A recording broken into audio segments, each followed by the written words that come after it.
Hi Chingu, welcome back to my channel Fannam Interactions.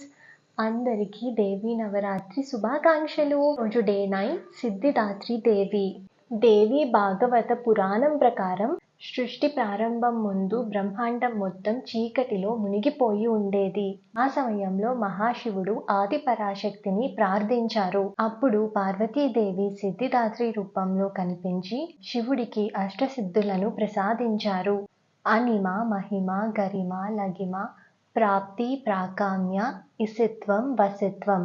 వీటితో పాటు శివుడి శరీరంలో సగభాగంగా మారి అర్ధనారీశ్వరి స్వరూపంగా ఆవిర్భవించారు. Significant colour pink, which means spirituality, grace and accomplishment.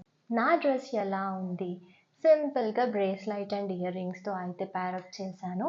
అన్ని మింత్రా నుంచి అయితే ఆర్డర్ చేశాను. లింక్స్ కావాలంటే కమెంట్ డౌన్ చేయండి. That's for this mini vlog. Next video lo kalutam. Bye Chingu. Love you all.